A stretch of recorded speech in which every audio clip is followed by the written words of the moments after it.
Assalamualaikum warahmatullahi wabarakatuh. Salam hormat dan salam ta'zim saya haturkan kepada semua pemirsa channel Hikmah Doa ini. Semoga Allah senantiasa melimpahkan rahmat, kesehatan, keselamatan, serta rezeki yang melimpah dan barokah untuk Anda sekalian. Dimudahkan segala urusannya di dunia dan akhirat. Amin ya rabbal alamin. Sahabat hikmah, kali ini secara khusus akan membahas tentang risalah zikir dan doa bismillah. Jadi jangan sampai skip atau loncat-loncat nonton video kali ini agar betul-betul paham tentang ilmu ini.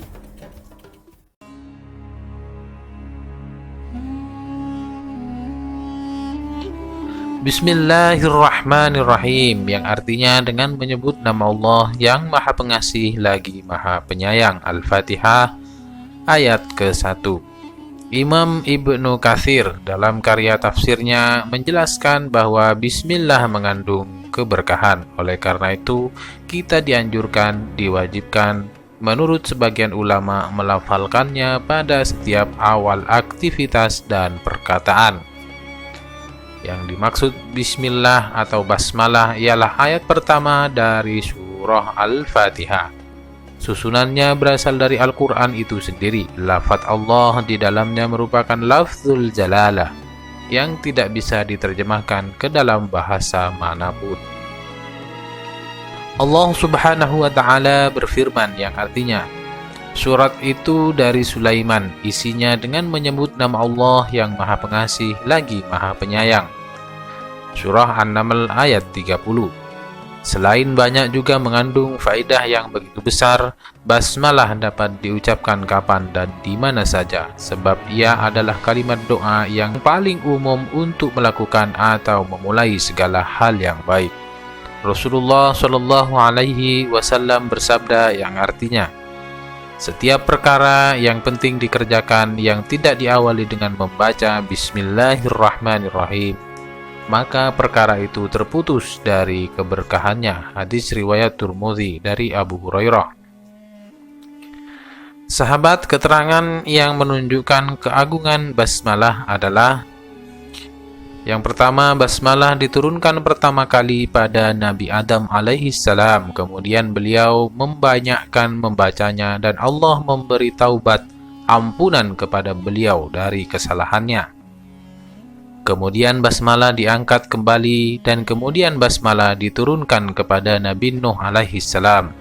Ketika Nabi Nuh sedang terapung-apung di atas kapalnya, beliau membaca basmalah berulang-ulang dan kapal tersebut berlabuh di atas daratan dengan selamat.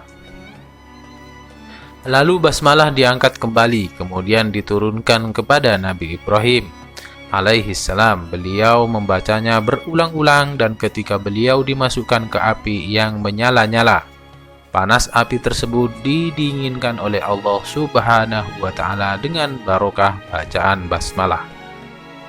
Kemudian diangkat kembali dan diturunkan kepada Nabi Musa alaihissalam yang dikejar-kejar oleh Fir'aun dan pasukannya. Dengan bacaan basmalah, Allah membelah laut untuk menyelamatkan Nabi Musa dan pengikut beliau. Kemudian basmalah diangkat kembali dan diturunkan kepada Nabi Sulaiman alaihissalam. Beliau banyak membacanya dan dengan barokah basmalah ditundukkan baginya jin, manusia, hewan, burung. Tidaklah Nabi Sulaiman membaca basmalah kecuali ditundukkan baginya oleh Allah subhanahu wa ta'ala apa saja yang ada di hadapan Nabi Sulaiman.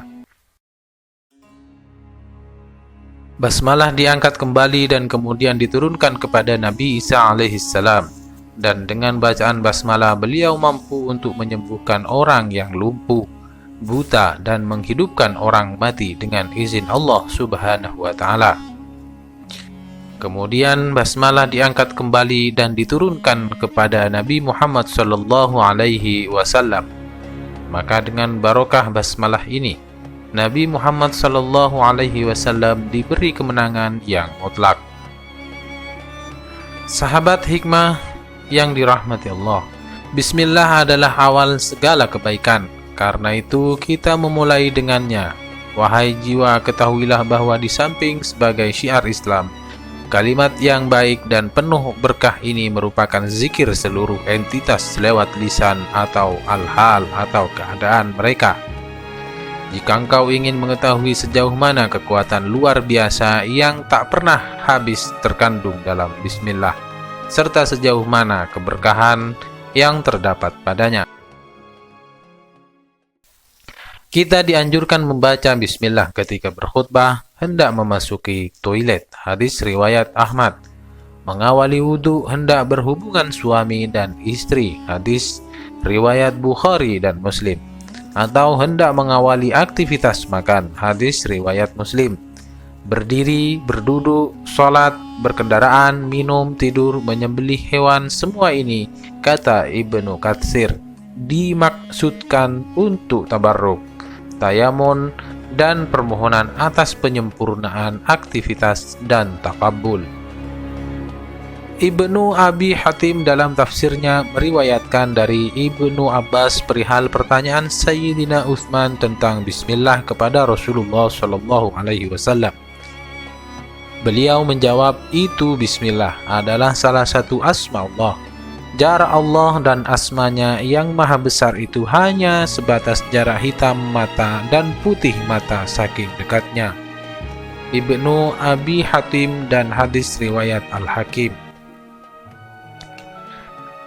Ibnu Murduwiyah meriwayatkan dari Abu Sa'id Rasulullah bercerita bahwa Nabi Isa alaihissalam pernah diserahkan kepada seorang guru untuk belajar menulis. Gurunya mengatakan, tulislah apa yang harus aku tulis, kata Nabi Isa. Bismillah, kata gurunya. Apa itu bismillah? Tanya Nabi Isa. Aku sendiri enggak tahu, kata gurunya. Nabi Isa menjawab, banyak itu bahaullah, keelokan Allah, sinnya sana keagungannya, mimnya mamlakatuhu, kekuasaannya, Allah ilahul alihah, Tuhan para Tuhan, Ar-Rahman rahmanud dunya, pengasih dunia, Ar-Rahim rahimul akhirah, pengasih akhirat.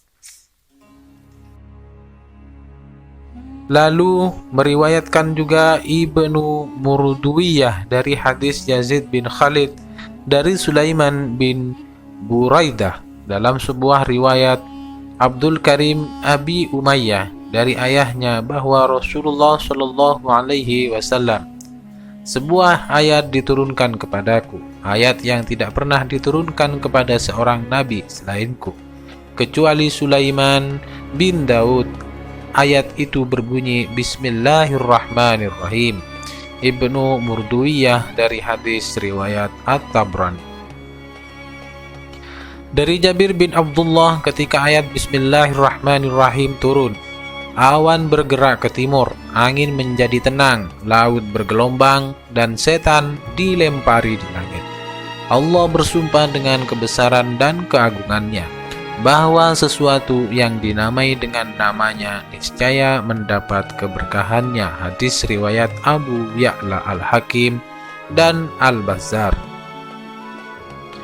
Dari Asim, ia mendengar Abu Tamimah bercerita tentang boncengan Rasulullah ketika hewan yang dikendarai oleh Nabi tergelincir. Ia berkata, celaka setan. Rasulullah menegurnya, jangan bilang celaka setan, karena ia akan membesar hingga sebesar rumah. Hadis riwayat Ahmad, Ibnu Murduwiyah, dan An-Nasai. Dan berkata, demi kekuatanku, aku akan gulingkan dia. Tetapi jika kau bilang Bismillah, maka setan akan mengecil hingga sebesar lalat. Hadis riwayat Ahmad.